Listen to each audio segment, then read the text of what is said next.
This is the On the Mark Wrestling Podcast.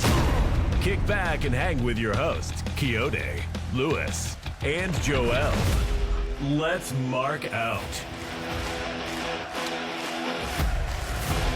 Yes. 119. 120. Sorry, I'm losing track. 120. Episode 120 of On the Mark Wrestling Podcast.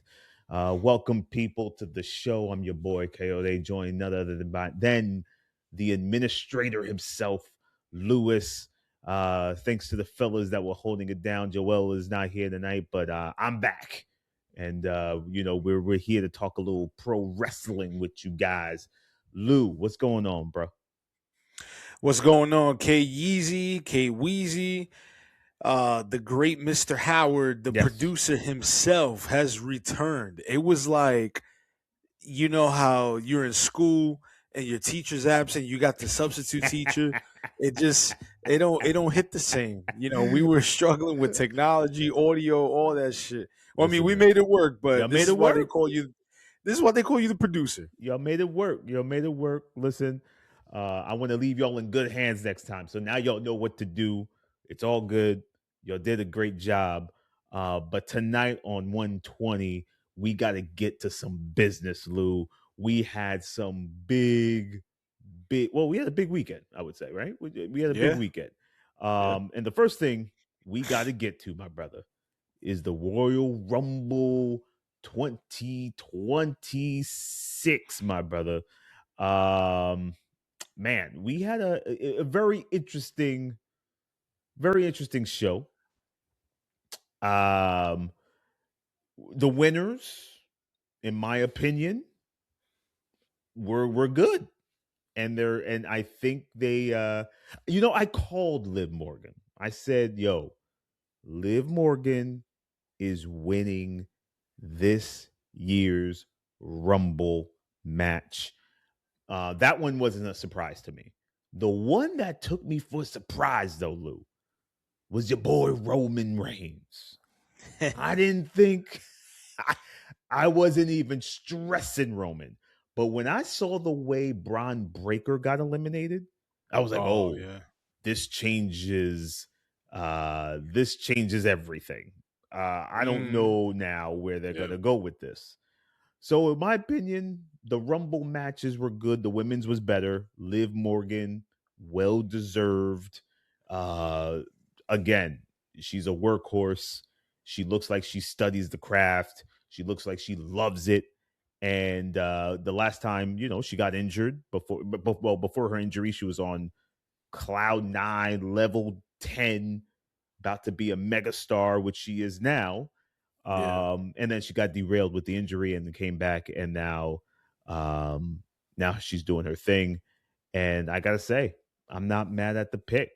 Lou, where are you at with the Rumble and the results? And before you tell me where you at, the AJ and Gunther was okay. AJ gets retired. I don't know if this is gimmick or not, but it looks like it's not. Match was okay. And then you had Drew McIntyre and Sami Zayn. Match was good. Nothing stood out to me that was great other than the Rumble matches, which, in my opinion, did deliver. Where are you at with it? Well, based on my instant reaction video last weekend on social media, I give it a solid B overall. Yeah. Gunther versus AJ Styles was a good match. I thought it was good. Not an instant classic or anything like that. It was good. It served its purpose in telling the story that Gunther's the career killer. We don't know if... I guess AJ Styles is actually retired, but never say never in pro wrestling, right? Right, exactly. Because you still have the whole calendar year technically. So for all we know, he can go and show up in TNA, he can show up in AEW, he can go back to Japan for one more run. Who knows? But we do know that his WWE career has come to an end. So Drew versus Sammy was pretty good. That was my least favorite part of the night, only because you knew that it was predictable. You knew that Drew was going to retain the title. Um, there wasn't really much else, much juice, and they didn't have a proper feud to build up because Sami Zayn had just become the number one contender a week prior. Now, as for the Royal Rumble matches themselves, I thought both were entertaining. I don't know what some of this hate online is coming from. And I know you've seen some of the discourse online Yes. with all the fans and the negative reaction to Roman Reigns winning and all of that. Like even one of the comments on our page was that the Royal Rumble was mid or it was terrible. It was the worst in years. Just a myriad of negativity. And to me, that men's Royal Rumble match, I don't think you could have pleased anyone 100%. You had so many different avenues that you could have gone. You could have done Cody winning and becoming another 3-time winner in WWE history alongside Stone Cold. That would have ruffled feathers. If you had Braun Breaker win, some people would have been happy. Others would have been like, nah, he ain't it, man. He's not ready. Right. Blah, blah, blah, blah, blah. If you had Brock Lesnar win, everybody would have shat on that. For various reasons. If you would have gone with Obafemi, there would have been criticisms that it was too soon. He hasn't been on WWE television long enough. So I don't think there was any way that you could have pleased every single person. There wasn't anyone in that match where you could say unanimously that it would have been a popular decision, booking wise. Yeah. So I wasn't mad at. I was genuinely surprised that Roman won. I wasn't mad at it. I was not mad at it at all because Roman is a big name. You need a marquee match to main event WrestleMania. And my initial thinking before we'll get into the fallout a little bit, but my initial thinking before that promo on Raw was that they were going to run back the trilogy. Well, have the third part in the trilogy with him and Cody. That doesn't appear to be the case, but it would have made sense Saturday night seeing how Roman won and like, okay, what if they actually did go down this route? So I ain't mad at it. The Women's Royal Rumble match was fun. You had some really good spots there. So Ruka looked like $1 million. Slash Legend looked like $1 million. Liv Morgan winning made sense. If it wasn't going to be Rhea, it was going to be Liv. I think those were like the top 2 candidates to win there because you didn't get Bianca Belair showing up. So who else would there have been? I think people need to stop being so critical of every single thing. And look, Quixote, you know that we have been very critical of WWE over the last 12 months or so. Very. But when they do things right, they do things right. And I'm going to give them credit. Was Royal Rumble 2026 an all-timer? No, but it was a good pay-per-view, a good PLE. It was a good event overall from top to bottom. Yeah, Lou, I agree with you, bro. Here in On the Mark Wrestling, we are honest beyond belief in terms of what we like, what we don't like, what we feel, and what we ain't feeling. And I gotta tell you, I was extremely entertained by the Rumble matches for both the women and the men. Now, was the women a little predictable? I called Liv because I thought that just made more sense. It wasn't. It could have gone like you said, Lou. I wouldn't have been. I would have been surprised if like a Sol Ruka won or a Lash. But they were made that night.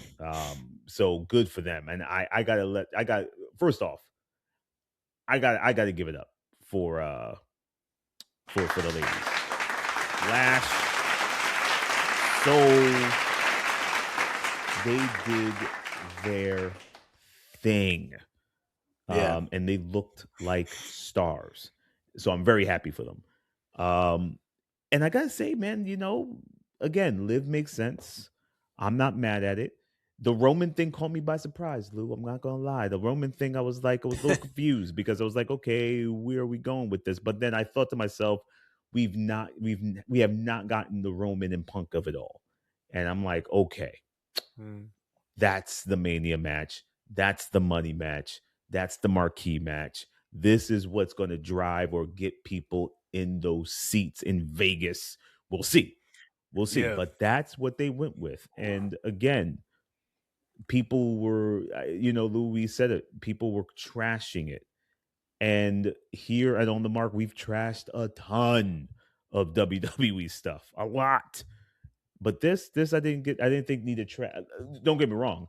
I thought the other matches on the card weren't that great. I Gunther and AJ was just meh to me, and Sammy and Drew was just meh. But here's the thing. Speaking of the Rumble, okay, the one thing that I did not love, or I liked, because it took away that spoiled surprise, was we didn't get any Y2J, which is very interesting. Yeah. Right? And that crowd during Triple H's press conference was yelling, Y2J, you effed up, you effed up. They were going at him. And is that rightfully so? No. Because maybe there was plans to get Y2J out there, but maybe it was too predictable. And H pulled it back. It was like, listen, we're going to throw you in some other way. Right? I'm glad they didn't do it because, again, it was the worst kept secret. And I'm curious to see how they slot him in. Were you at all taken aback that there was no Y2J? Or they didn't need him? What do you think? I was absolutely taken aback. As a matter of fact, I was anticipating at some point in the match, and the later it got in the match, I was like, oh yeah, this is going to be Y2J. This is Y2J. This is Y2J. This is Y2J. And then when number 30 was Gunther's music, I was like, wow. But you know what? I did read online, supposedly Chris Jericho's actually still under AEW contract. Oh, so that's supposedly that's like the news going around that he actually hasn't left AEW.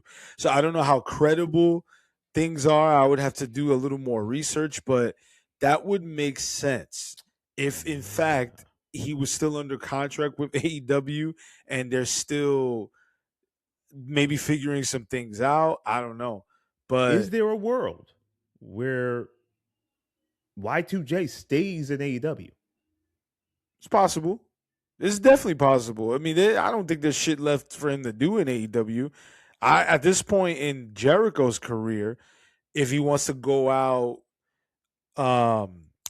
looking like the legend that he is, he might as well go back to WWE. And I'm not saying that he's gonna be putting on bangers on Monday Night Raw or SmackDown, but he can at least have some fresh programs, put over some really, and WWE's got a lot of really good young talent on the main roster, so he could put some of those guys over for sure.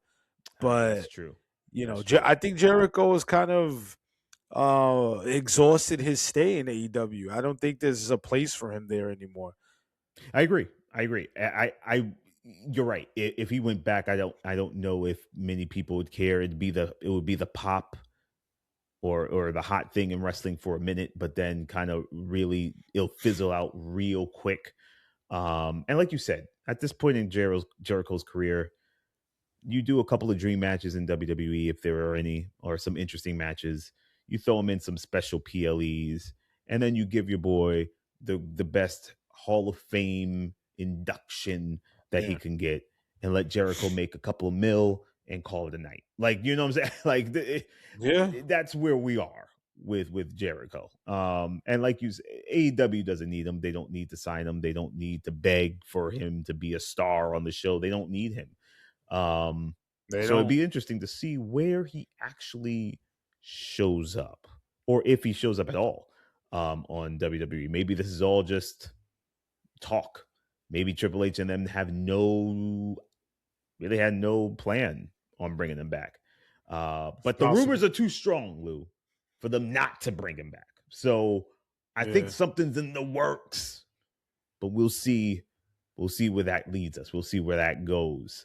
That could be. Now, piggybacking off the Rumble, Lou, we got to talk about Reigns versus Punk. WrestleMania 42. Looks like we got our main event, Lou. On Did you buy Monday your night, ticket, Quixote? Is this where we're going?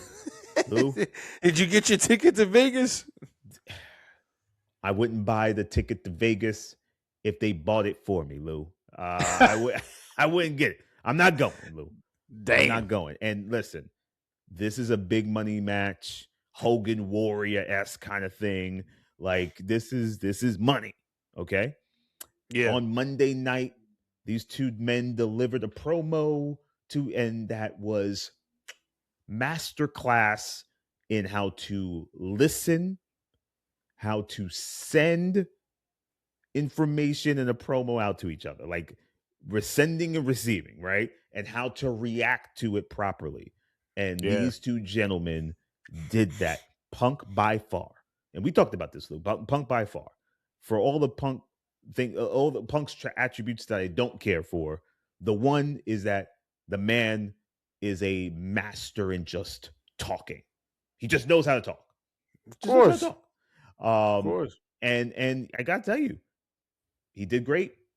Roman did great. They delivered lines that gave blows, but not too harsh. Quietly mentioned the Colt Cabana thing on Roman's end. Punk kind of relaying the message of, hey man, you might have held the belt for 1,000 days, but doesn't mean you did it better. Doesn't mean you did it better. We got that, right? So this is going to be very interesting. And we were talking earlier today, Lou, and I said, listen, this match is definitely going to be psychology driven by both men. Roman is a master at doing very little in the ring, which is good. I mean, listen, that's how he made his money. But it's effective. And Punk right now is extremely slowed down, but he can still deliver the story. Lou, where are you at? What is your thoughts on the Roman and Punk of it all? Would this have made you buy tickets? If you said, let's say you had an abundance of just extra cash laying around and you knew that this match was the match at 42, would this have pushed you to buy tickets? I don't know if the match itself would have pushed me to buy tickets. That would have to be on some shit where the undercard has to complement the main event. Mm-hmm. You know, like Agreed. Because it's one thing to have a big money main event like that, but if the rest of the card is just meh, then it wouldn't be worth buying a ticket. But that's neither here nor there because I ain't going anyway. But I thought the promo was excellent on Raw. And when I'm watching clips online, the best part of that promo is how it ends with Roman just saying straight up, like, I'm challenging you just because I hate you. Mm. And it's so interesting because two former members of the Shield absolutely loathe CM Punk, in kayfabe, of course. Right. And I think that makes for a rich story for the simple fact that CM Punk, in a lot of circles, I should say, whether it's kayfabe or reality, is unlikable. And as over as he is, that line really hit strong, and Roman's delivery was strong in it because people love Roman. They also love Punk, but they love Punk because he's also human at the end of the day too. He's made mistakes, and he's almost like the people's champion, if you will, right? He's their champion. Yeah. And you brought up a good part of that segment, Quixote, where he said, I was champion for 434 days, and just because you held it for 1,000 days or whatever it was doesn't mean that you did it better. Mm-hmm. Valid argument, because CM Punk was actually on the road on television every week, defending it on pay-per-view events. And yeah, he had a 13, 14-month reign as champion and just busting his ass throughout that 14 months. Roman Reigns had the title for 4 years, but it was a part-time schedule. He wasn't defending the title all that much. Yeah. So I mean, listen, this is a juicy feud. You got two of the biggest stars, or two of the biggest stars in WWE's current product today. What better way for them to settle it than in Las Vegas, WrestleMania? The only other bigger star in the company is Cody Rhodes. Right. I think that the match itself is going to be good just based off of drama and psychology. Yeah. Because you're not getting Punk in his prime, and Roman does what he does, but it's really going to be about the in ring psychology in this match and like the little moments of the storytelling. Now is an opportunity for them to showcase just why they're in that position in the first place. So it's a money match. It's a marquee match, and it kind of sells itself, really. Yeah, it definitely sells itself. Lou, you brought up a good point. For someone who is on the fence about maybe going to this Mania, the last Mania in the States before it goes to Saudi Arabia next year, this probably is the Mania a lot of people here are going to go see because of the Saudi trip, and maybe they just they can't afford to go. So this might be that. So they may see a spike in ticket sales. But you said something very interesting about the rest of the card, right? Where could we possibly go with the rest of the card? Who knows? But I'm very intrigued to see how these two nights shape up, Lou. Is there another match that could get you to be like, not now, of course, right? I'm just hypothetically speaking, right? Is there another match that they could book that would be like, oh, damn, okay. Let me put this on a pay later type of schedule. Like, what would you like? What other match that could you think of that would be like, okay, maybe I need to get out there? Crickets. No, I think the other main event is most likely, just judging off of the way things are going, you could possibly see a triple threat match between Drew, Cody, and Jacob. And that would be very good. That would be really, really good, actually. And it would make sense to have those three stories who have been those three guys. Their stories have been intertwining so much. You might as well just have them fight in a 3-way for the title. Interesting. Unless they just do Cody versus Jacob in the number one contender match, and you end up having Drew versus Cody straight up 1-on-1. Now, mind you, my friend, we do have Elimination Chamber next month or this month. Yeah. Right? Yeah. So that could be something that leads to, or that involves all the three of them somehow, right? In my opinion, I hope this is the beginnings of a Cody change. I think we may see, Cody likes to chase the title, and rightfully so, because he's better at chasing than holding the title. We've seen that. His title run is it was a snooze fest. I didn't care about anything he was doing. But this could be interesting with you throw in Jacob Fatu and what that could lead to. Could WWE pull the trigger and have a 3-way and have Jacob go over and become the new champion? Like all these things in your head, right? Of course they can. It's you're creative. You can book it however you want. It doesn't have to make sense right now, but you can make it make sense later. And I think if Jacob had it, it makes sense. I don't care if he's ready or not. Jacob's a star. Jacob's big, and he's coming back from a major injury that he had some major downtime, and people kind of forgot about him. So now, how do you get Jacob hot again? How do you make his name big? How do you get him big again? You put that strap on him. I wouldn't be mad at that, Lou. I wouldn't be mad at that. I don't see that happening, though. I don't see it happening, but I wouldn't be mad at it.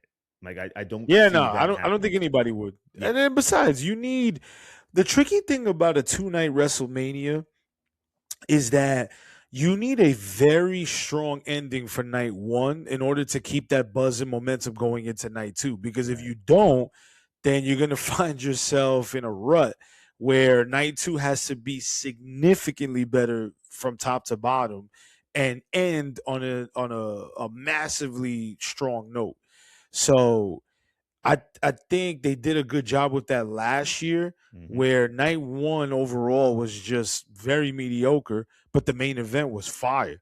The main event was a classic, that triple threat match. So going into night, and not to mention you had that angle where Paul Heyman aligned with Seth Rollins. So going into night two, that created all that buzz and anticipation and excitement, and then the possibility of all the things happening in the main event. So they're gonna have to replicate that this year. So regardless of whatever they do night one, you got to get people buzzing and buzzed and excited. Yeah, 100%. And we'll see what happens this year. We got a few months left. I hope these gentlemen can keep up this fire they just set off on Monday. I need to see Roman in the ring. I need to see some matches from Roman before Mania. I'm sorry. Like, are we going to get a match, Roman, before Mania? One match? Because come on, bro. Lewis, I told you, I hate the part-time schedule. Roman, Me too. yes, he's garnered the respect from everybody to be like, listen, you good, don't worry about it, part-time, whatever. He gained that, right? But it's whack. Like, you know what I'm saying? Like, we just talked about his title run, which probably didn't have more than 20 matches in like four. I could say maybe in the 4 years. And I will do some research and find it, right? Maybe it's not a ton of matches that he had, but for this though, I need Roman to be like locked in, and I need like stuff, not on a weekly basis, but like him to do things on a semi-weekly basis. It doesn't have to be matches, but I need backstage promos. I need interviews. I need in-ring I need all of that, like vignettes. I need all of that from Roman. I need to see Roman's face, and I need this to feel as big as they did Monday, or it's like, okay, then what are we doing? Are we really gonna gear up for a Roman part-time championship run again? Like, is that something we really want to do? You know what I'm saying? But here's the thing, Lou. Early prediction: who goes over? I say Punk. Yeah. Yeah, I'm really thinking Punk goes over, because they probably don't want to go down, like you said, they don't want to go down that route of part-time champion again. Yeah. So, yeah. Now, I wouldn't be happy with that decision, really, if Punk retained, but I would understand it. I would definitely understand it, because then Punk could finally get his WrestleMania moment where he's standing tall to close out Mania. So, yeah, whatever. I could see it, but we'll have a lot to discuss down the line as the road to WrestleMania continues. Yes, to think the road to WrestleMania just started. That's crazy. I know. It's crazy. It's crazy. And we're in February, first week of February, and it feels like we're going to get there quick. Like it feels like this is going to like blow by us. But we'll see. WrestleMania 42, Punk, Roman, main event, night 2 possibly. Probably, definitely. Oh, yeah, definitely. But we'll see, guys. And we'll keep you guys posted on any of the news that we find and any thoughts on this. Lou, I'm very happy. And I'll tell you why. Because finally, Tommaso Ciampa is getting some damn respect around here, man. I'm telling you, got to give Tommaso some love here on Undermark Wrestling. Your boy went to TNT. Well, not TNA. Went to AEW. AEW. Shit, we thought he was going to TNA. We thought he was going to TNA, but showed up on AEW instead, and beats your boy. Oh man, why am I drawing a blank? Oh, Briscoe. Yeah, Mark Briscoe. Mark Briscoe. He beats Mark Briscoe in his first title, being an opponent for his first title in AEW, and beats him clean. Man, what a match! Number one, Yeah. very happy for Tommaso. Man, this is really good because here's the trade off, right? AEW, they lost Hobbs Mm-hmm. and gained Ciampa. Who got the better? The better win here? Who won in this thing in this trade? So to speak? AEW. AEW, right? AEW by far. I like Powerhouse Hobbs, but he had star potential, but he was never a main eventer in AEW. He just wasn't. He was TNT champion for a short-lived time, and he's got the look. I'm a fan of his, so I'm really rooting for him. I just hate the fucking new name. Yeah, it's Like, terrible. what is that? Royce Keys? Come on, man. Terrible. That doesn't even sound like Powerhouse Hobbs. Just sounded unique. It sounded threatening. It sounded like something you could put on a marquee. Powerhouse Hobbs. Yeah. Hobbs to Royce Keys.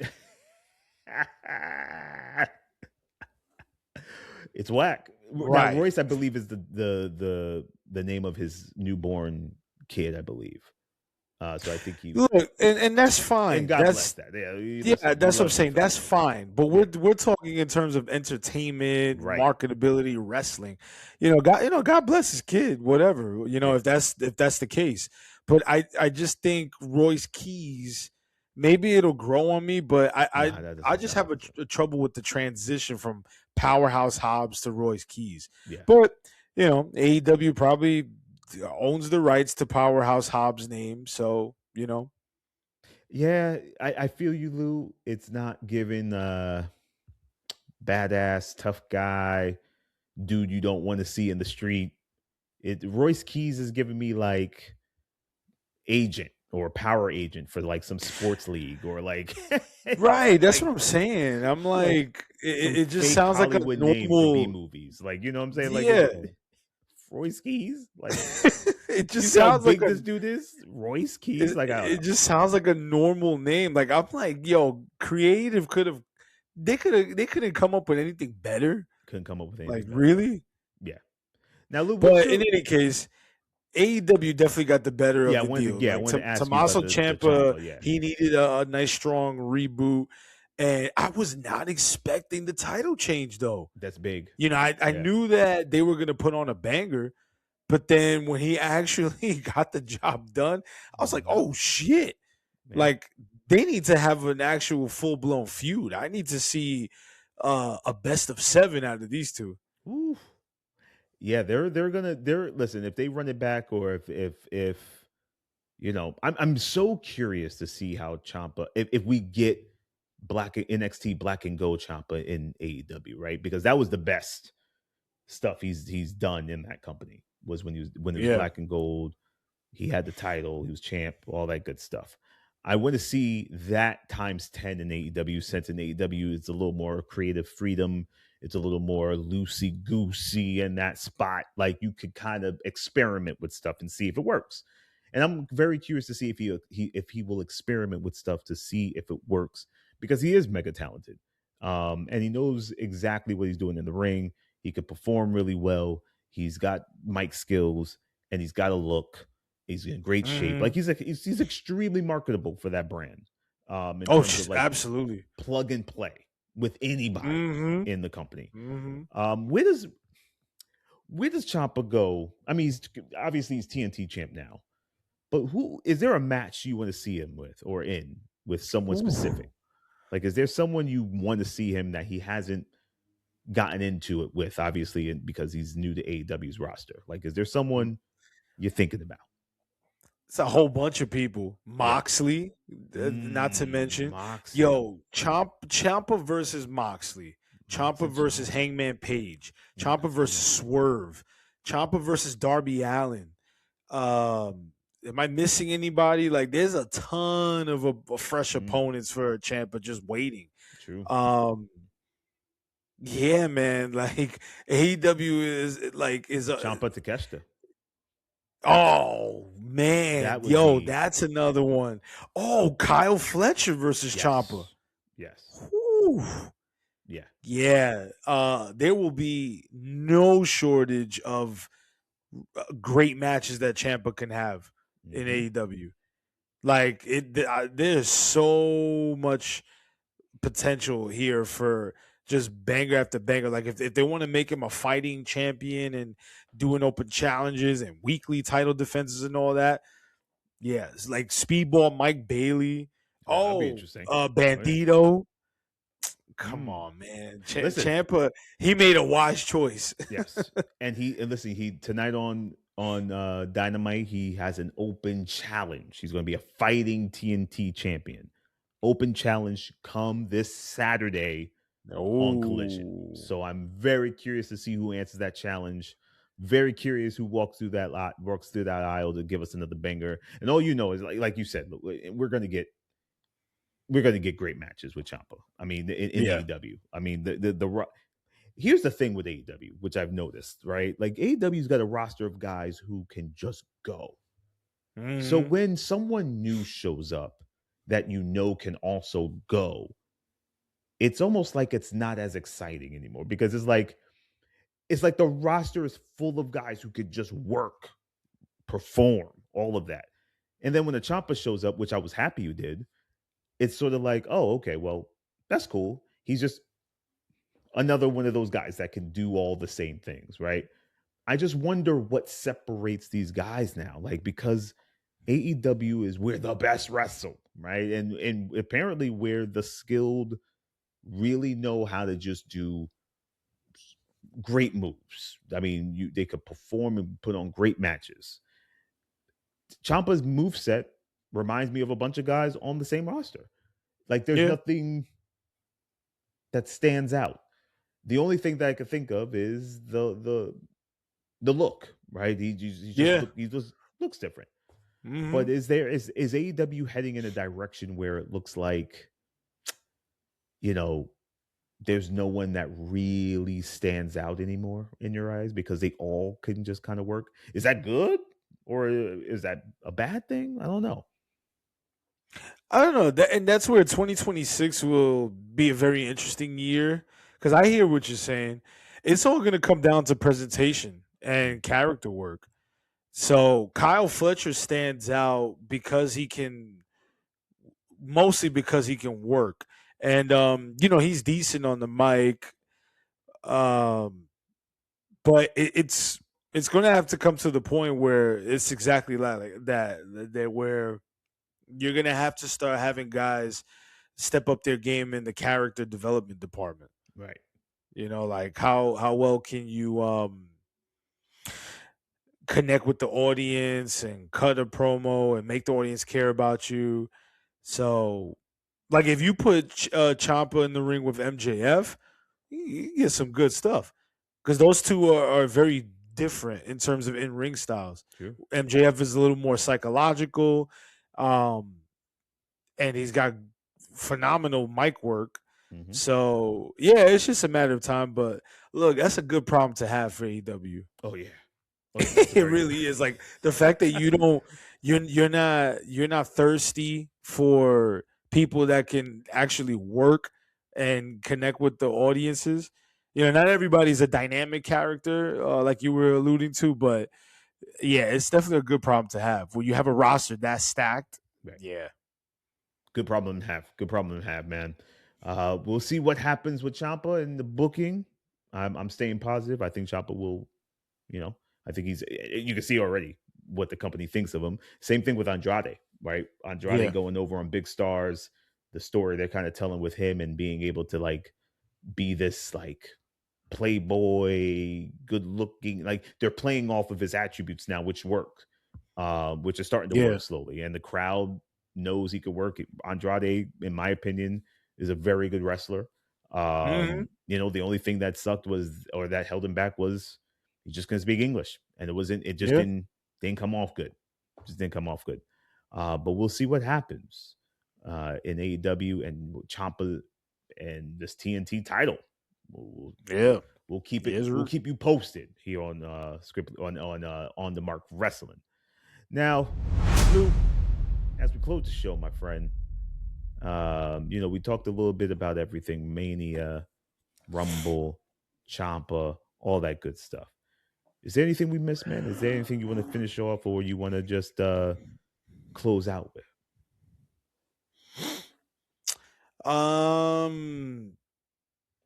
Think we can close out with SmackDown will be interesting. Mm-hmm. Yeah. But that's all I got for now. I'm curious to see Drew McIntyre's response. After screwing Cody over. After Punk and Roman basically crapped all over him. That's another they were thing talking too. like he was like some scrub. Yeah. And I'm very curious if Drew comes back is like, yo, I'm gonna have to say something. Let me open the show because I'm a champ. Y'all can't have them talk about me like that and I don't respond. So that's true. That's very true. curious to see how Drew responds to the things that Roman and Punk were saying about him. But yeah, SmackDown. That's gonna be an interesting show to check out, y'all. Listen, man, thank y'all for joining us on episode 120 of On the Mark Wrestling Podcast. Until next time, y'all. Lou, peace out, bro. Peace out, man. You have just listened to the On the Mark Wrestling Podcast, a Scriptly adapted production. Follow us on Instagram, Facebook, TikTok, and YouTube at On the Mark Wrestling. And email us on onthemarkpodcast@gmail.com.